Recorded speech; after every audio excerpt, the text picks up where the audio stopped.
Hi friends, మీకు ఈ video నచ్చితే లైక్ చేయండి, సబ్స్క్రైబ్ చేయండి. రాజు కాకి వస్తారు. ఇంతలో అక్కడున్న ధాన్యలక్ష్మి వాళ్ళిద్దరిని ఆపి, ఆగండి, ఇక్కడికి ఊరేగి వస్తున్నారు. మీరిద్దరు ఊరేగడానికి ఒక ఏసీ కార్ కావాలి, కానీ ఇంట్లో వాళ్ళకి ఎలాంటి కార్ అవసరం లేదు, ఏం అవసరం లేదు. అయినా ఇంత అధికారం మీకు ఎవరిచ్చారని చెప్పండి. మీరు తిరగడానికి కార్లు కావాలి, మేము తిరగడానికి కార్లు అవసరం లేదా?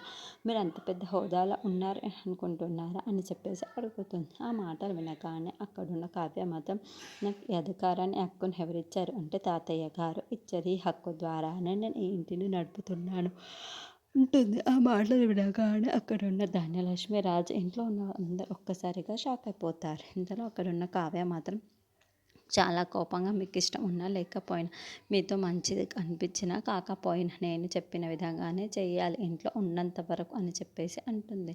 ఆ మాటలు వినగానే అక్కడున్న అపర్ణాదేవి, ఏంటి కావ్య ఎలా తయారవుతుంది అని చెప్పేసి అనుకుంటూ ఉంటుంది.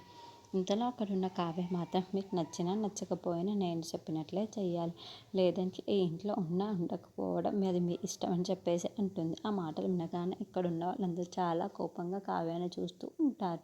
ఏంటి దీనికి ఇంత పొగరు పెరిగిపోయింది అని చెప్పేసి ధాన్యలక్ష్మి అనుకుంటూ ఉంటుంది. ఇంతలో అక్కడున్న రాజు మాత్రం, నా కోసం, నా ఫ్యామిలీ కోసం కావ్య ఎంత చేస్తుందో అని చెప్పేసి అనుకుంటాడు.